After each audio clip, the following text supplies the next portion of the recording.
Whoa, I think that bumper cut short a little bit. How's everybody? Y'all are like, I just saw you, popped up, saw you again. How's everybody's week? Was it good? Best thing that happened this week? Was this y'all's first day back? You got to skip school on Monday. What did everybody do on your day off?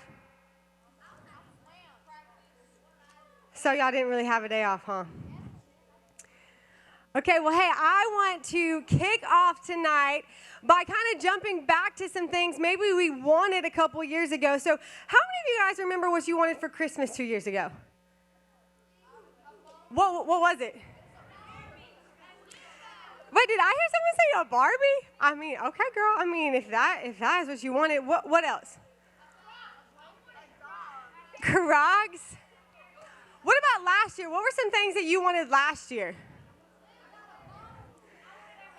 I hear Lululemon. How long ago was it that you wanted Nike shorts? I heard a never. I'm like, I'm going to burn these tomorrow, I guess. When was the last time you wanted Nike shorts? Or Nike leggings? They're like, maybe when I was in kindergarten, here's what I know. There was a season, y'all, believe it or not. These were the in things. This is what everybody wanted, but let me tell you what culture is doing right now. They said, we don't want that anymore. We are taking time, creating space to get some Lululemon. But here's what I want you to know. Probably in 2 years, y'all going to want some Lululime or something crazy like that because it's going to get outdated. It's going to not be worth anything, just like you guys are like, ooh, what are those? Believe it or not, people wanted them, okay? All right, what about this PS4 controller? Guys, what are you wanting for Christmas this year? All right, so let me ask a question. What are you doing with your PS4? Okay. You're like, I don't know. I guess I'll just collect PS4s and 5s. Here's what I know a lot of people are going to do. They're going to say, you know what? I got to kick to the curb my PS4 to create space for the new stuff that I want. How many of you probably are like, with the Nike shorts, you're like, ooh, what is that? Does anybody know what this is? All right, so here's what I know. Every Christmas, I usually see these stylish prints. Everyone's wearing them. Everyone's wanting the newest one. But what I'm seeing lately is people are like, you know what, I'm going to throw this to the side, and I'm just going to wear whatever sweatshirt is bleached and has holes in it and looks hip and trendy, right? We have this cycle of we want something, and then it gets old and outdated because something new pops up. So we throw the old out to make room for the new. And so have you noticed this tendency that really you want something only to put that very same thing on the curb the next year to make room for more stuff that you want in the next season? We can be consumed with wanting more. I need you to hear this. I need you to amen this because this is a us thing. This is not just a me thing or you thing. This is a us thing. We can be so consumed with wanting more, and the danger is if you are consumed with stuff, you may be giving it too much authority in your life. And last week, Chris taught us a new term, okay? He taught us the term idolatry. Does anybody remember what this means? Kind of, sort of. Well, I'm going to remind you, idolatry simply is the act of putting things in place of God. It's worshiping that thing or that stuff instead of God. And you may not even realize it, but there's a high chance you're letting the stuff in your life boss you around. And you may say, you know what, Tam, my stuff is not bossing me around because I'm wearing it and walking on it because it's my stuff. But at the end of the day, when you go to sleep at night, did you really live your day where God was on the throne? If you were to ask yourself and give me a percentage, how much of your time or how much of your week or of your life is spent with Jesus on the throne? And as you think about that, if the truth is, hey, not very often, there could be a chance that there is stuff in your life that is taking his place. And so tonight, I want you to find the freedom from the slavery of constantly wanting more and never feeling satisfied. I want you tonight to feel the freedom of the slavery and the cycle of constantly wanting more and never feeling satisfied. And so you can overcome the God of stuff by ultimately surrendering it to God. All right, that is our main point tonight that we are going to focus on. You can overcome the God of stuff by surrendering it to God. And you're like, well, that sounds easy. but yet it seems very hard at the same time. And so what we're going to be doing, we're going to be diving into Luke, where we see a man who is allowing stuff to boss him around. And as Jesus responds, we see there are three clear ways, three clear symptoms that people will have in their life if the stuff in their life is bossing them around. And then we see three clear ways that Jesus gives us so we can overcome those symptoms, overcome that boss in our life, and put God back on the throne and in his right place. So here's what I need you to do. If you have a Bible, I'm praising you. Thank you for bringing your Bible. We want you to physically bring it because life change happens when you open it up. But I want you to be leaning in tonight and really take notes, because this is something that you're going to wrestle with for as long as you live, because our culture is not changing. It's going to demand you to collect and to gain, to think about how can I have more. And so these are three tools of how to overcome three symptoms that we can have when we allow stuff to be the boss of our life. So y'all ready to dive in? Y'all ready to dive in? Thank you. Okay, so we're going to be in Luke chapter 12 tonight. So I want to give you some context about Luke chapter 12. In Luke chapter 12, Jesus is teaching and preaching many sermons, and ultimately there's this guy that interrupts Jesus. Okay, if you think interrupting Jesus is the best thing to do, obviously he did not put Jesus on the throne of his life because he's not respecting Jesus in this moment, but he interrupts Jesus because he has a problem. And the problem that this man has is his older brother is receiving an inheritance that's larger than his. So the context, back in the day, the older brother would receive 3/4 of an inheritance, okay? 3/4 of whatever money that the mom and dad will leave behind. And little brother, he might get 1/4. He might get a penny. He might get a little bit. So this brother comes to Jesus and he says, hey, I want what my brother has. I'm not happy with what I have. I want more. I want what he has. So we're going to pick up at verse 15. And Jesus says to this man, take care and be on your guard against all covetousness. And covetousness is a word that simply says that you desire what someone else has. Have you ever wrestled with that? Have you ever desired what someone else had? Have you ever wanted what someone else next to you has? Jesus says, take care, be on guard against this, for one's life does not consist in the abundance of his possessions. And so what Jesus is saying is, hey, warning, you need to watch out, because if that's the desire of your heart, it's going to lead you down a path that's not good. That's not great. That's not the life that I have for you, because your life is not about the possessions that you have, the shoes that you wear, the shirt that you wear, the friends that you have. That's not what your life is about. And so he begins to share this parable. And a parable is simply a teaching where Jesus is trying to get the people to learn something, okay? So this is the parable. He's ultimately talking about this man. He says, and Jesus told them a parable saying, the land of a rich man produced plentiful.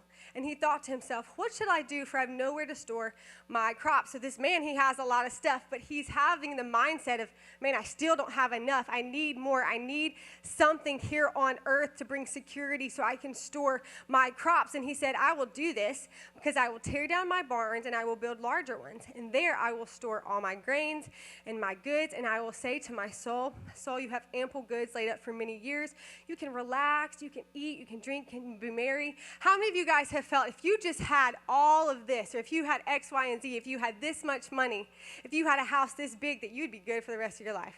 Have you ever felt that or thought that? If you had fill in the blank, an earthly thing or stuff, that you would be set? That's what this man is thinking.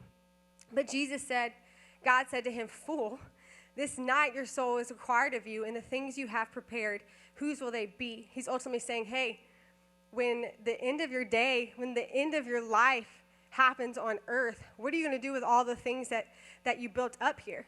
Who are you going to give it to?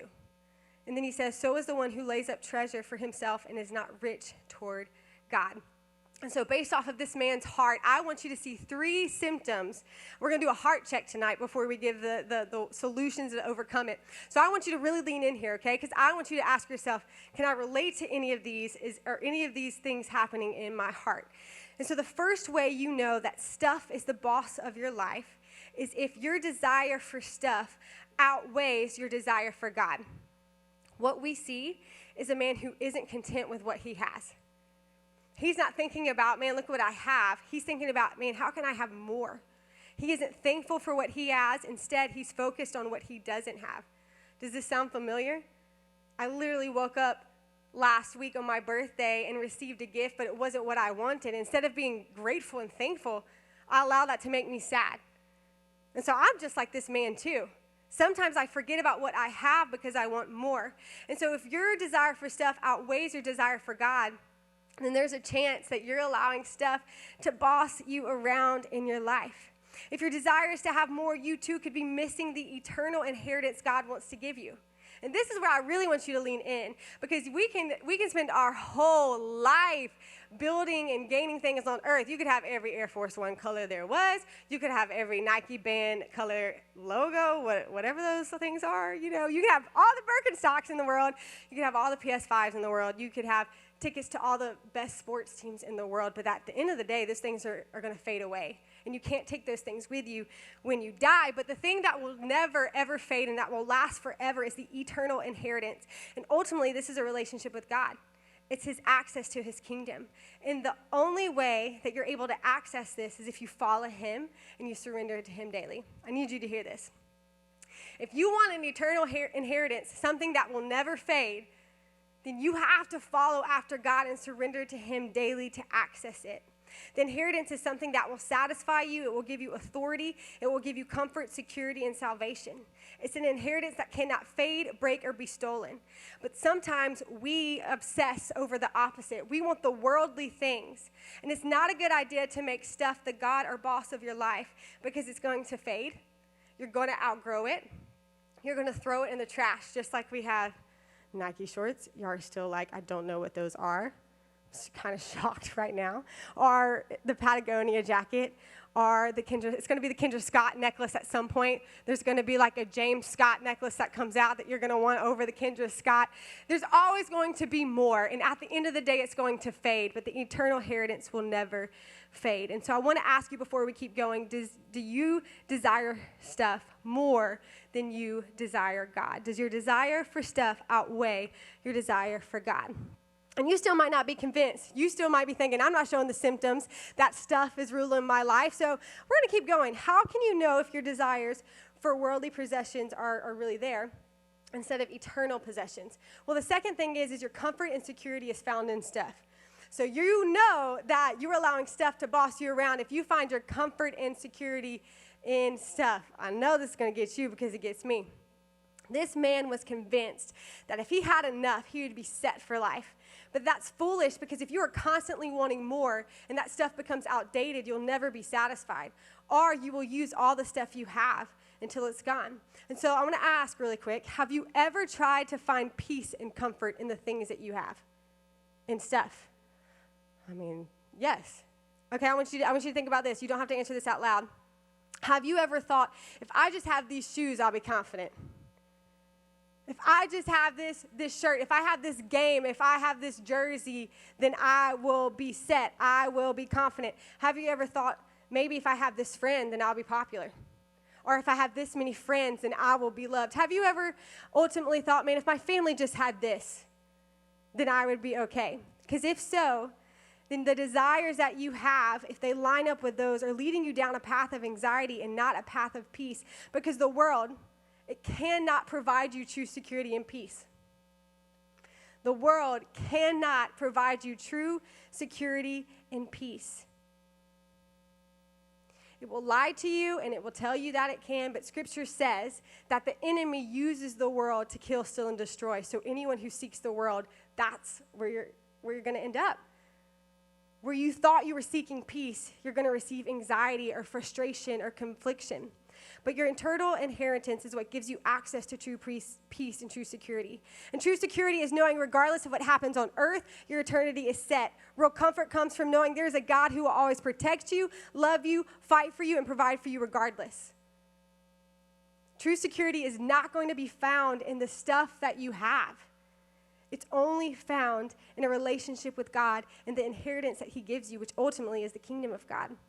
And Matthew 16 says this, what good will it be for someone to gain the whole world yet forfeit their soul? Or what can anyone give in exchange for their soul? For the Son of Man is going to come in his Father's glory with his angels, and then he will reward each person according to what they have done. And so Jesus is saying here, it's not about what you have, it's how you live your life. And so if you are chasing after the world, you are handing your soul over to the enemy to be attacked. Do you hear that? If you are trying to follow the world and gain everything in the world, you are basically putting your soul on the platter for the enemy to attack. Because if you gain the whole world, what good does it do for you? Because you can't take any of that stuff with you into heaven. Rich or poor, popular, unpopular, having all the friends, having one friend, having Air Force Ones, having white kids, having no shoes, having all the shoes, whatever one you are in that category, you guys are all going to end up the same as dust. And so stop trying to find peace, comfort, and security in things of this world. Because if you're looking really hard in that direction, you're not going to find it. Give your soul in peace by setting it on the eternal inheritance. And the third thing, the third symptom before we jump into the cure, is you will know that the boss of stuff is in the throne of your life if you allow stuff to be put over people. When you put stuff over people. Have you ever not wanted to be friends with someone or didn't really want to be around someone because of what they did or didn't have? Have you ever thought to yourself, oh, that person's weird or not good enough, or man, I'm weird or not good enough? Have you ever been jealous or envious of someone so much so that you were insecure, and in that insecurity, you treated them differently, whether you tore them down or you tried to get really close with them to make you feel better? God says that the greatest commandment is to love God and to love people. And you can't love people if you're allowing another boss to sit on the throne. I'm going to say that again. You cannot love people if you do not love God. And the reason is you can't love people if you're allowing another boss to sit on the throne where God sits, because he is love. And if you're not connected to that source of love, it's going to be very hard to love others around you. And it's hard to love people already because can we talk about how different we all are from one another? I mean, I just got some You probably just thought about 5 people in this room that you're like, They are hard people to love. And it's funny, but it's true. But those differences should never, ever divide you. In fact, if you are allowing stuff to come between you and someone else, it goes back to the enemy. You're allowing the enemy to have a victory in a place of your life. And so if there's a place in your life where you're allowing stuff to come between you and someone else, just like this man did, this man said, hey, I want what my brother has. Can you fix this problem?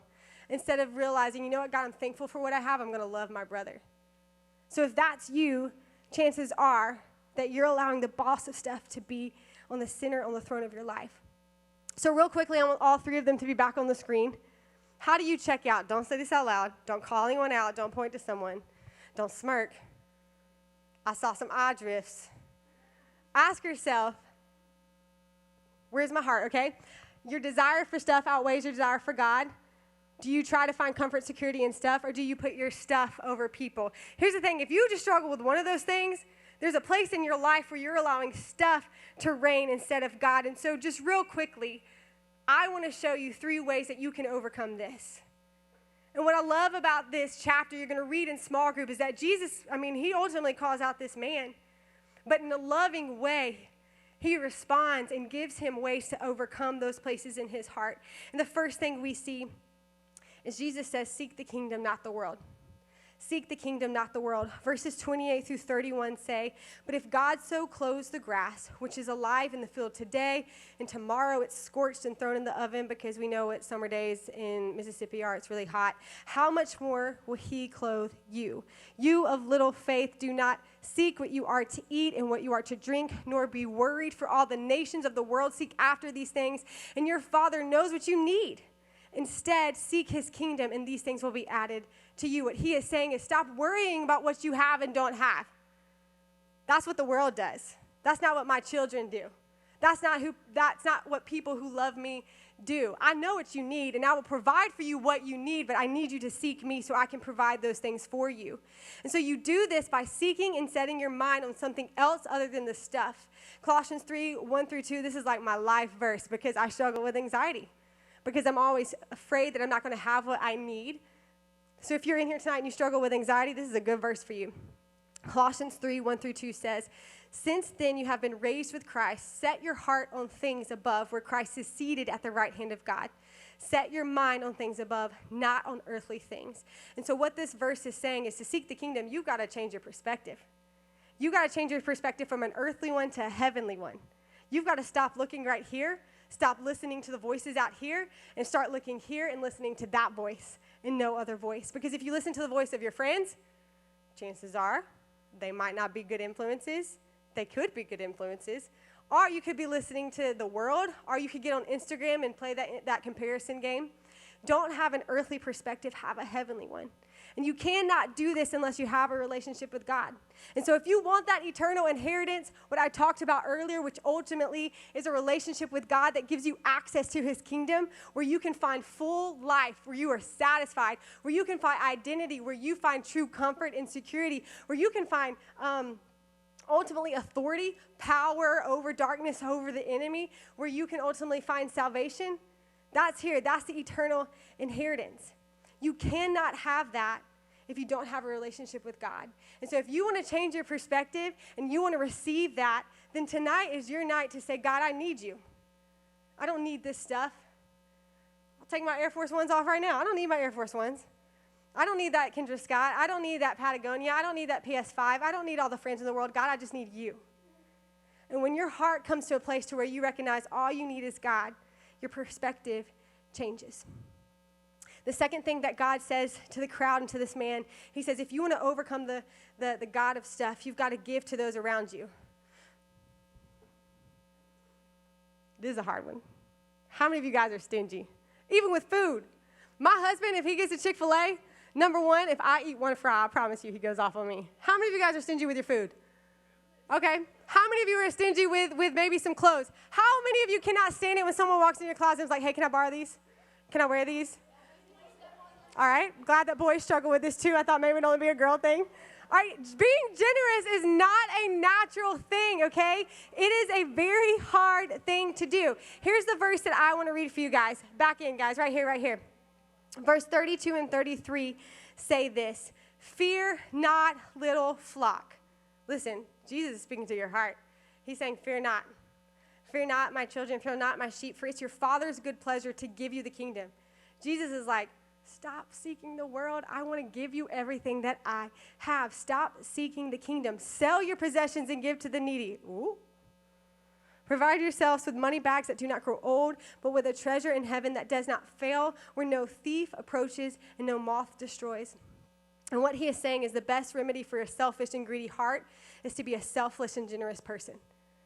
The best remedy for a selfish and greedy heart, meaning the best cure for a selfish and greedy heart, is to be selfless and generous. This is an act of obedience, to be generous. God was very selfless with his son, Jesus. Jesus was very selfless, not only with the things that he had, but with his life, and we too are to follow that example. So when we seek him, we then are called to walk with him and walk after him, which means that we are to walk in obedience with him, meaning that we got to be generous. And so I just want to talk about this for a second of, hey, what does it look like as a 7th and 8th grader to be generous? Because some of you are like, I don't know. I don't got all the money in the world. I got like $10 saved up, and I'm hoping to spend that at Chick-fil-A this Friday or at Cane's this Friday. Here's how you can be generous. If you have excess of clothes, or if you have excess of things that are bound to go into the trash can this Christmas, or when your parents decide to do spring cleaning and you just throw stuff in a bag really fast and dip because you don't want to do it. If you have excess stuff, don't just throw it away. Don't just keep it for yourself. If there's someone in need, give it to them. Or if you recognize, hey, I have all of this stuff, I'm going to donate to someone who might need it. For some of you, it's looking up and saying, hey, I have a lot of friendships that provide a lot of life, and I see a lot of people who are in need of community, and so I'm going to share my community with those people. Whew, that's a hard one, because a lot of you guys want to keep your circle very inner. But that's an earthly perspective, not a heavenly perspective. God is saying, hey, you need to open up your heart and invite people into your circle.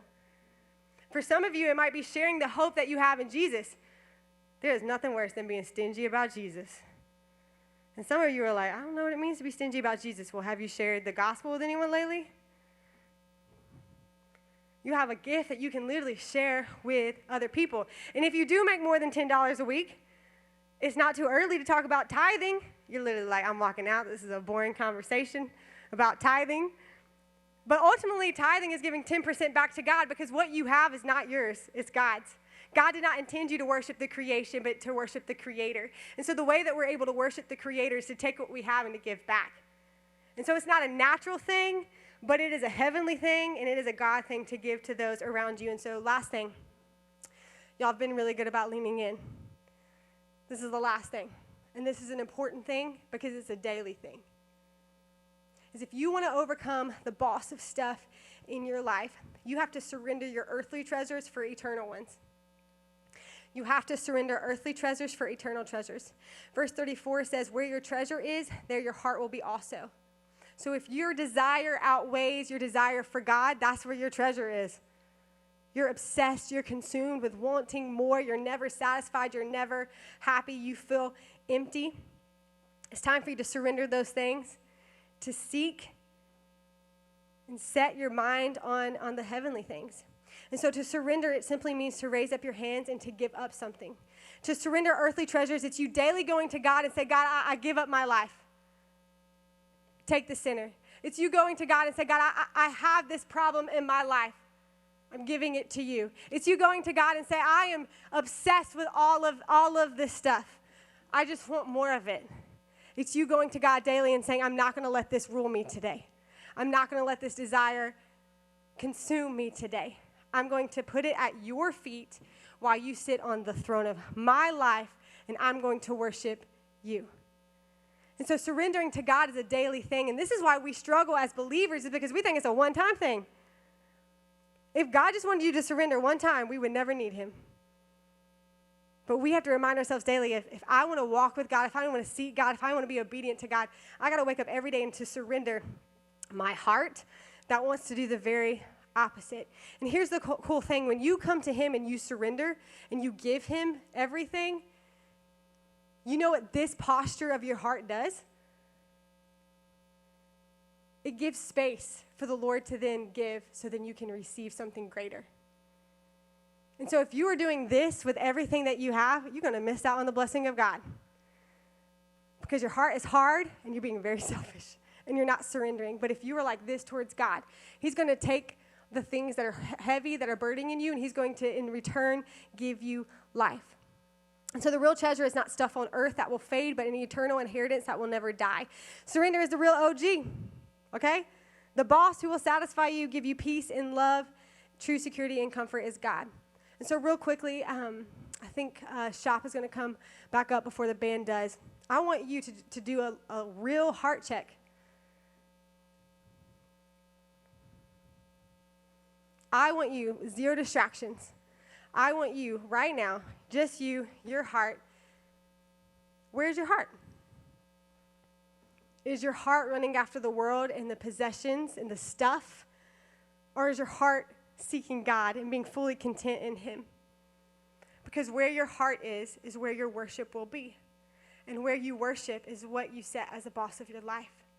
And so you can be in here doing the little side things and doing them offbeat claps that we were doing earlier. We're going to work on that, by the way. And you can be lifting your arms up, but actually not be worshiping God. Because your physical might not be a reflection of what's going on in here. In fact, that's fake. And the Lord don't got time for that. But what he wants is a genuine heart coming before him and saying, God, like, I need you and I want you and I surrender all of this stuff so that I can have something greater, and that's a relationship with you. So that I can have true peace, true comfort, true security. So I can have real life, real satisfaction in you. And so you might be in here and you might think, ooh-wee, my heart is jacked up. My heart is jacked up. I know mine is. I mean, like I said, last week I literally boohooed because I didn't get what I wanted for my birthday. How sad is that? So I'm in here with you. So after that heart check, I want you to ask yourself, hey, what is my next step? That's the question I have for you. What is your next step? And I have 2 in here that I think will apply to everyone. The reality is you cannot change your perspective. You cannot access the eternal inheritance until you follow God. And I'm confident that there are people in this room who have chosen not to make that step yet. And so if you're in here tonight and you realize, hey, I want to change my perspective. I want to surrender these things and receive something greater. I want to receive life. I want to have access to the kingdom. Then your first step tonight is to follow Jesus and to receive a free gift and eternal inheritance. So if that's you, in just a minute as we begin worship, I want you to just cry out to God and say, God, I need you. And the second thing might be, you're in here and you have a relationship with God, but your priorities are out of whack. Your perspective is out of whack. And so for you, your next step is to surrender your stuff and to do that cycle and repeat of seeking, obeying, and then ultimately waking up every day surrendering to Him. And so I want us to do that now. I want to, as we worship here in just a second, I don't want it to be an unauthentic worship. I want it to be authentic. I want there to be a posture in here that when God looks at Madison County, He's like, what is going on at 223 Old Jackson Road? Because the worship of our heart is so great. He recognizes that we're crying after Him and not after worldly stuff. But for that to happen, you've got to be following Him so you can receive Him and so that you can ultimately surrender and walk with Him every day. So if you have questions about that, or if you need to pray with someone, come find one of us. You can text Jesus 21 to 57555. Or you can talk to a small group leader right after this. So I'm going to pray, and then we're going to worship together by putting Madison County on the map because our heart is going to be authentic. Can we do that? God, we're just so thankful that You are a good and loving God, and that even in the midst of a story of a man who literally missed the mark, he interrupted You in the middle of a sermon, and he said, God, I have a problem because I want what my brother has. In such a loving way, You showed him the road to true life. And that is seeking You by following You. That is being generous, and that is surrendering to You. So God, I pray if there's anyone in this room tonight that needs to follow You for the very first time, to receive You, to receive that eternal inheritance so they can have access to it, I pray right now that they would just cry out to You saying, God, I need You. And I pray if there's anyone in here tonight that would say, hey, on my resume, I've given my life to Christ at one time, but there's no evidence of that because you have been running after the things of this world. God, I pray over those students that You would just give them the courage to surrender the stuff, to surrender the shoes, to surrender the relationships, to surrender the worry, and just say the same thing as I said for the first group, that I need You. And so, God, may our worship be so authentic in this moment that as you look down at Madison County, you think, man.